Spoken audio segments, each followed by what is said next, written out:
பாதத்திலே உம் பிரசன்னத்திலே ஊற்றி விடுகிறோம் சுவாமி. எதுவும் எங்களுக்குரியதல்ல, எதையும் தனி சொத்தாக கருத மாட்டோம். எல்லாம் நீர் தந்தது, உமக்குரியது, உம்முடைய நாமத்தின் மகிமைக்காக, உம்முடைய திட்டங்களை நிறைவேற்றுவதற்காக நீர் தந்தது. ஆகையினாலே நாங்கள் எப்படி அதை பற்றி பறித்து எங்களுக்கென்று வைத்துக் கொள்ள முடியும்? எல்லாவற்றையும் கருத்தில் தருகிறோம். இந்த இறுதி கூட்டத்திலும் நீர் பேசும், உடைய நாமத்துக்கு மகிமை எடுத்துக்கொள்ளும். உம்முடைய சித்தத்திற்கு தலையாயிருக்கிற எல்லா ஆவிகளையும் சக்திகளையும் ஆண்டவராகிய இயேசு கிறிஸ்து கட்டி, நீர் சொன்னபடி பிசாசின் கிரியைகளை அழிக்கவே வந்தேன் என்று சொன்னீரே, அழித்தரலும் விடுதலை தாரும். கட்டி வைத்திருக்கிற வாழ்க்கை ஜீவியங்களை விடுதலை ஆக்கும். உம்முடைய நாமத்தை மகிமைப்படுத்த, உம்முடைய சித்தத்தை நிறைவேற்ற வழிநடத்தும்.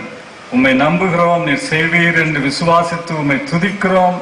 எங்கள் ஆண்டவர் இயேசு கிறிஸ்துவின் நாமத்திலே வேண்டிக் கொள்கிறோம் பிதாவே.